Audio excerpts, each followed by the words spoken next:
आज हम और आप अपने परिवार से बड़ी मोहब्बत करते हैं। मुझे तीसरी बच्ची पैदा हुई, मदरसे में पढ़ा रहा था, LIC वाला आया, उसको किसी ने बता दिया तो मौलाना को तीसरी बेटी हुई। आया मेरे पास, मौलवी साहब तीसरी बेटी हुई। मैंने कहा आप कहने लगे, बेचारा बड़ा अफसोस जाहिर करने लगा, अरे मौलवी साहब तीसरी बेटी होगी। अभी मैं यहाँ आया, आपके गांव में एक साहब के यहाँ खाना खाया मैंने, उनसे पूछा आपके बच्चे कितने, उन्होंने कहा 3 बेटे हैं। कहने लगे मौलवी साहब एक बेटी भी हो जाती तो कितना अच्छा। बड़ा अच्छा लगा मुझे ये सुनकर। बेटी नहीं है तो आदमी तमन्ना कर रहा है, आरज़ू कर रहा है, वरना आज हालात तो ये है जिसको 3 बेटी हो गई लोग बेचारे तरस खाते हैं, अरे ये तो 3 बेटियों का बाप। कोई तरस खाने की जरूरत नहीं है। बेटी कोई बोझ नहीं है, बेटी कोई अजाब नहीं है, बेटी कोई कलंक नहीं है। अगर 3 बेटियां हैं तो इंशाअल्लाह वो 3 बेहतरीन मुकद्दर लेकर के आती हैं अपने बाप के लिए, वो अपने बाप की किस्मत को जगाने के लिए आती हैं। और अल्लाह के नबी की हदीस है, जिसकी 3 बेटियां हो या 3 बहनें हो और उनको अच्छी तालीम दे, अच्छी तरबियत दे, अच्छी जगह उनकी शादी कर दे, तो वो 3 बेटियां या 3 बहनें अपने बाप के लिए या अपने भाई के लिए जहन्नम से नजात का जरिया बनेगी। इसलिए जिसको 2 बेटियां हैं वो ये तमन्ना और आरज़ू करे कि 3 बेटियां। LIC वाला मुझे समझाने लगा, मौलवी साहब ये पॉलिसी ले लीजिए, इतने पैसे आप हर महीने दीजिए, 20 साल के बाद जब आपकी बेटी जवान हो जाएगी, शादी के टाइम आपको बड़ा खर्चा होगा और लंबी चौड़ी महंगी शादी आपको करनी पड़ेगी, उस वक्त आपको ये पैसा काम देगा। मैंने कहा तुम चले जाओ, मुझे जरूरत नहीं। आज अपनी औलाद के लिए आदमी LIC की पॉलिसी ले रहा है। क्यों ले रहा है? चिंता है, फिक्र है अपनी औलाद की। जिस औलाद के मुस्तकबिल की इतनी फिक्र है, अगर वाकई में फिक्र करते हो अपने बच्चों की और अपनी औलाद की मेरे भाइयों, तो अपने आप को नेक बना लो, अपने आप को मुत्तकी बना लो, अपने आप को परहेजगार बना लो, अपने दिल में अल्लाह का डर पैदा करो, अपने आप को दीनदार बना लो। अल्लाह की कसम, इससे बड़ा इन्वेस्टमेंट कोई नहीं है, इससे बड़ा आपके अपने बच्चों के बेहतर फ्यूचर के लिए, बेहतर मुस्तकबिल के लिए इससे बड़ा कोई कदम नहीं है। अगर आप नेक हैं, अगर हम नेक हैं, हमारे बच्चों के मुस्तकबिल की हिफाजत अल्लाह ताला करेगा, जिस तरीके से उन 2 यतीम बच्चों के माल की हिफाजत। समाज को सुधारना है, पहले हम अपने आप को सुधारें। सबसे पहला काम क्या करना है? अगर समाज को सुधारना है, हमारे बदन में हल्की फुल्की सर्दी जुकाम और बुखार होता है और साथ में हमको ये पता लग जाए कि हमको कोई बड़ी बीमारी हो गई है। अभी तिलडांगा के एक बहुत मशहूर हमारी जमात के हाजी जहांगीर साहब के यहाँ मैं दोपहर में एक दिन उनकी इयादत करने के लिए गया। मुझे पता लगा कई दिन से वो बीमार हैं, उनकी इयादत करने के लिए मैं गया। और जब मैं उनके यहाँ पहुंचा, उन्होंने कहा कि मौलाना साहब एक दिन अपने घर में चलते चलते मैं गिर गया, कमर की हड्डी क्रैक हो गई, बिस्तर पड़ गए, कई महीनों बिस्तर पड़े रहे। जाहिर है कि अब उनको इतनी बड़ी बीमारी हो गई, अब उनको सर्दी जुकाम अगर होगा, वो डॉक्टर से सर्दी जुकाम के बारे में डिस्कस नहीं करेंगे, वो पहले अपनी हड्डी के बारे में डिस्कस करेंगे, क्योंकि वो बड़ी बीमारी है। बनारस में हमारे एक रिश्तेदार में बिल्कुल नौजवान लड़का, 25-30 साल का नौजवान लड़का बिल्कुल अचानक बीमार पड़ता है, डॉक्टर को दिखाता है, चेकअप कराया जाता है, डॉक्टर कहते हैं इसको टीबी हो गया है। कल तक जो नौजवान चलता फिरता नौजवान था, आज बिस्तर पड़ा हुआ है, सूख के लकड़ी हो चुका है, सूख के कांटा हो चुका है, एक बड़ी खतरनाक बीमारी टीबी नाम की उसको पकड़ चुका।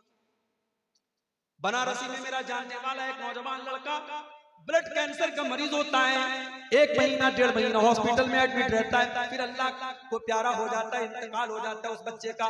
मेरे प्यारे भाइयों, मेरी प्यारी माँ बहनों, हमें बड़ी बीमारी होती है, पहले उसका इलाज कराते हैं, हम छोटी छोटी बीमारियों को बाद में देखते हैं। समाज की अगर इस्लाह करनी है, समाज को सुधारना है, समाज का सबसे बड़ी बीमारी क्या है, समाज का सबसे बड़ा पाप क्या है, समाज का सबसे बड़ा गुनाह क्या है? समाज का सबसे बड़ा गुनाह अल्लाह के साथ शिर्क करना है। इस धरती के ऊपर अल्लाह के साथ शिर्क किया जाए, अल्लाह को छोड़ करके किसी और के आगे सजदा किया जाए, अल्लाह को छोड़ करके किसी और से मदद मांगी जाए, अल्लाह को छोड़ करके किसी और की बड़ाई बयान की जाए, इससे बड़ा पाप कोई नहीं, इससे बड़ा गुनाह कोई नहीं। दुनिया का सबसे बड़ा पाप शिर्क है। हमें ये पता लग जाए हमारे पड़ोस का नौजवान लड़का जिना कर रहा है, हमको ये पता लग जाए पड़ोसी शराब पी रहा है, हमें बड़ा बुरा लगता है कि ये तो शराबी है, ये तो जानी है, ये तो बलात्कारी है, ये तो बदकार है। हम बड़ी घृणा से, बड़ी नफरत की नजर से उसको देखते हैं। मगर हमारे पड़ोस वाला अल्लाह को छोड़ करके कब्र पे जा करके सजदा कर रहा है, किसी पत्थर के बुत के आगे सजदा कर रहा है, किसी जानवर के आगे हाथ जोड़ रहा है, पत्थर की शर्मगाह बना करके उसकी पूजा कर रहा है, अल्लाह को छोड़ करके गैरुल्लाह की इबादत कर रहा है। हमें कोई फर्क नहीं पड़ता है, हमें उसमें कोई बुराई नजर नहीं आती है। माफ करना मेरे भाइयों, शराब पीना गलत काम है, जिना करना गलत काम है, चोरी करना गलत काम है, मगर शिर्क करना सबसे बड़ा गलत काम है। अल्लाह चोरी करने वाले को माफ कर सकता है, अल्लाह जिना करने वाले को माफ कर सकता है, अल्लाह शराब पीने वाले की मग़फ़िरत कर सकता है, मगर शिर्क करने के बाद जो बगैर तौबा की दुनिया से चला गया, अल्लाह कुरान में ऐलान करता है इन्नहु मन युशरिक बिल्लाहि फक़द हर्रमल्लाहु अलैहिल जन्नह व मअवाहु अन्नार। वो लोगों जो शिर्क करके दुनिया से चला गया और उसी हालत में उसका इंतकाल हो गया, उसी हालत में वो मर गया, उसका ठिकाना जहन्नम है, वो जन्नत में कभी नहीं जाएगा, जन्नत उसके लिए हराम कर दी, हराम, जन्नत हराम है उसके।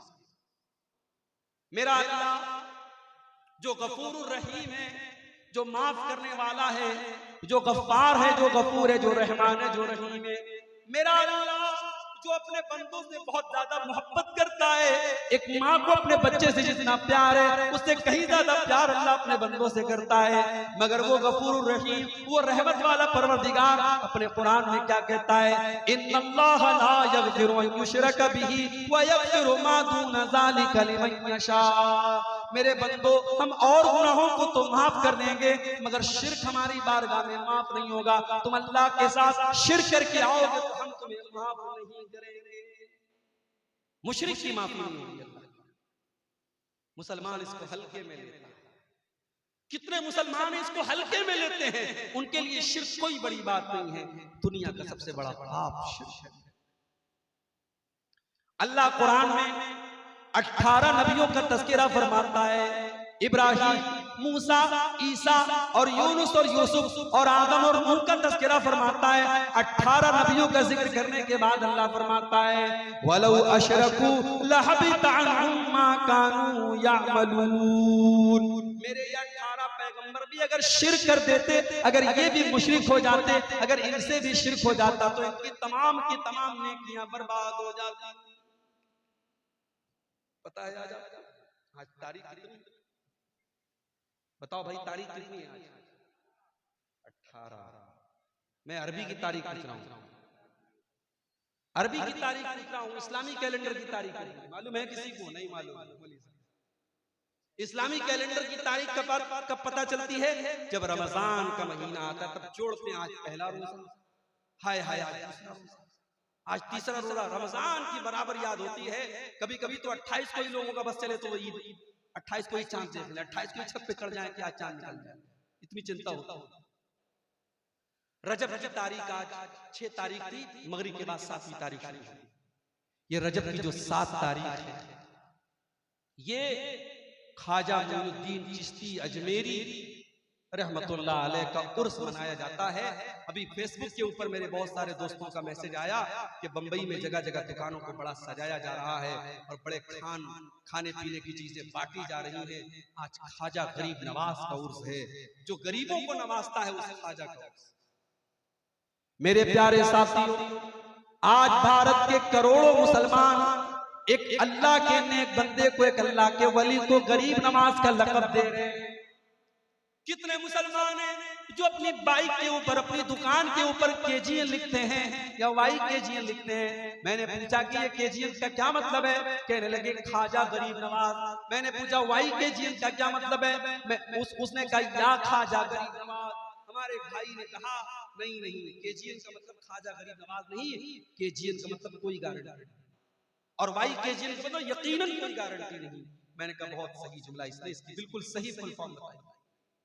गरीब नवाज अगर कोई जात है तो अल्लाह की जात है मेरे भाई। आज मुसलमान किसी और को गरीब नवाज कहता है। कर्नाटक के गुलबर्गा में मैं गया, वहां एक दरगाह है, उस दरगाह में जो मजार है, उस मजार को कहा जाता है कि बंदा नवाज की मजार। यहाँ ये वो बुजुर्ग हैं जो बंदों को नवाजते हैं। हमारे पड़ोसी मुल्क पाकिस्तान में बहुत बड़ा मजार है, वो किसका मजार है? दाता शरीफ का मजार है। वो दाता है, वो सबको देते। हजरत अली का नाम आता है, हमारे बहुत सारे मुसलमान भाई कहते हैं या अली मुश्किल कुशा, यानी अली कौन है? मुश्किल को दूर करने वाला। शेख अब्दुल कादिर जिलानी जिस महीने में पैदा हुए, उस वो महीना आता है, हमारे बहुत सारे भाई कहते हैं ये गौसे आजम का महीना है। शेख अब्दुल कादिर जिलानी कौन है? गौसे आजम है। गौसे आजम मतलब सबसे बड़ी मदद करने वाले।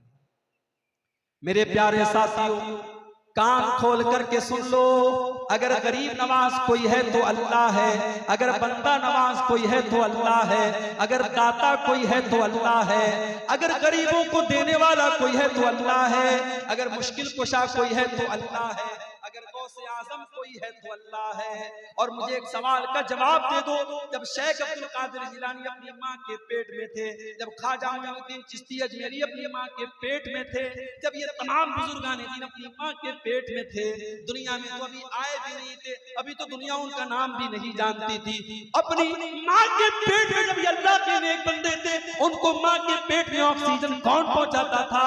उनको माँ के खून के जरिए उनके बदन में ऑक्सीजन कौन पहुंचाता था?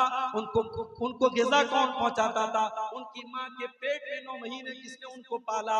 किसने माँ के पेट में उनको अलग अलग प्रोसेस में रखा और किसने उनको दुनिया में पैदा किया? मेरे प्यारे साथियों, ख्वाजा गरीब नवाज जिनको तुम कहते हो, जिनको बंदा नवाज तुम कहते हो, जिनको गौसे आजम तुम कहते हो, जिनको दस्तगीर तुम कहते हो, जिनको मुश्किल कुशा तुम कहते हो, ये भी जब अपनी माँ के पेट में थे तब भी ये इनकी मदद करने वाला अल्लाह था, उनकी बिगड़ी सुनने वाला, उनकी बिगड़ी बनाने वाला, उनको ग़िज़ा पहुंचाने वाला, उनको जिंदगी देने वाला अल्लाह था। इसीलिए मेरा अल्लाह कुरान में कहता है या अय्युहन नासु अंतुमुल फुक़राउ इलल्लाह, ऐ लोगों तुम सबके सब अल्लाह के मोहताज हो, तुम सबके सब अल्लाह के फकीर हो, और अल्लाह की जात अकेली है जो बेनियाज है, जो काबिल तारीफ। शिर्क से बचाओ मेरे भाई, दुनिया का सबसे बड़ा पाप अगर कोई है तो शिर्क, और इस शिर्क से अपने आप को भी बचाओ और अपने परिवार को भी बचाओ। अगर नहीं बचाओगे, हमने देखा है बहुत सारे इलाकों में बाप पक्का अहले हदीस है, बाप ने कभी शिर्क नहीं किया, बाप ने कभी तावीज नहीं पहना, बाप ने कभी मजार पे कब्र पे जाके सजदा नहीं किया, मगर उसकी औलाद आज कब्रों पे जाके सजदा कर रही है, उसके बच्चे, उसकी बच्चियां आज गले में तावीज पहन के लटका के चल रहे हैं। मेरे भाइयों, अपने अकीदे के साथ साथ अपने बच्चों की अकीदे की भी।